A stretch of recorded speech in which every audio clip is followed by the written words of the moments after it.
Akala ko kabayan, buko lang yung pinakamadamot na prutas. Yung pala, meron din ditong dragon fruit. Sa pinakamataas talaga na dingding na bunga ito, loko talaga.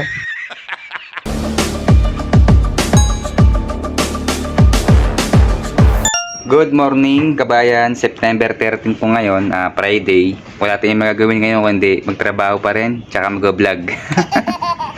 Ngayong araw ay ang amo ko naman babae ang kukuha ng aming mga tubig kababayan, na samahan niyo ako. Ayan.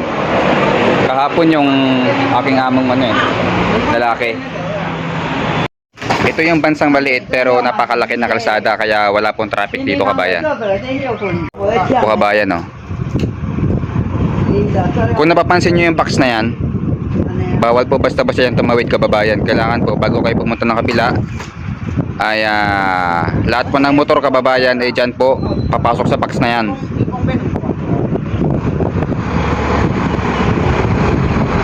At ang ating mga tubig nakukunin natin,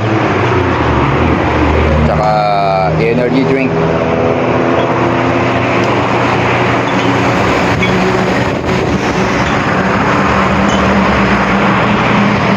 At good morning kabayan, September 13. At nakahanda na po yan. Dito kami sasakay.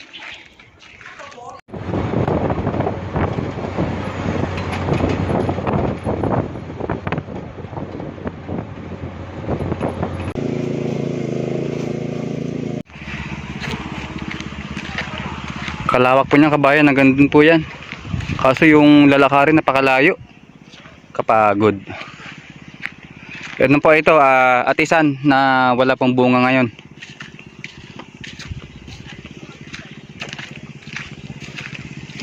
Break time. Kain po. Kanya-kanyang pwesto na.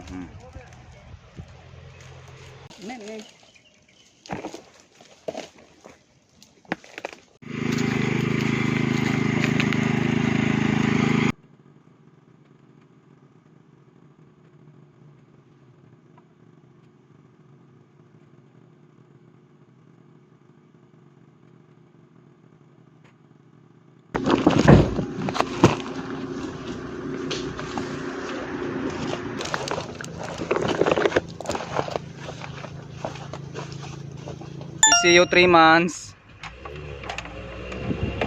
Hindi ba ang karagatan po? Oh, lakas ang alon ngayon Malakas.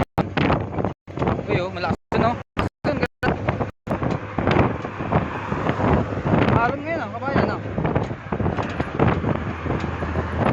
Tay kami po puro ano po dito, kabundukan at puro po landslide po yung nangyayari. Kami mga po yung screen kabayan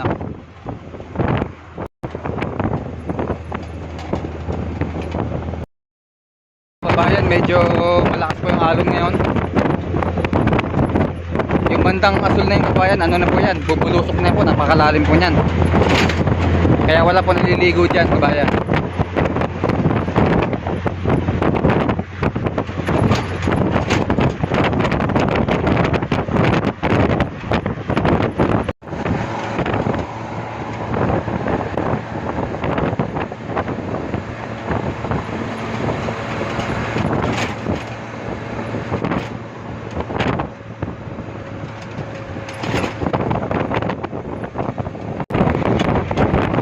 Ayan, napakaganda.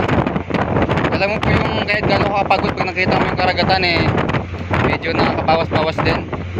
At syempre pag natawag may mahal mo sa buhay sa Pilipinas, mas mawala na yung pagod mo kabayan. Kahit gano'n kahirap yung trabaho, ganyan po talagang buhay ng tao.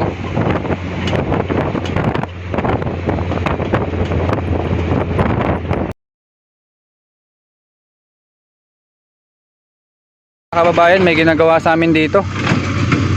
At yung bangin po niyan may crack kaya binago po yung kalsada.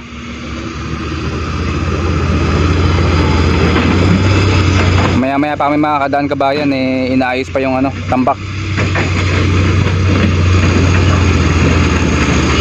Ito kabayan, ang aktual na pag-uwi talaga ng ganyang oras.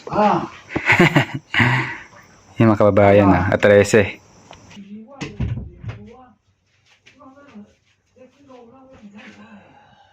足少的啦。我今仔个挂，我今仔个挂无啊。我讲无啦。今年毋是我伫迄边吸收啦，伫个东河迄边用咱嘛，对不对？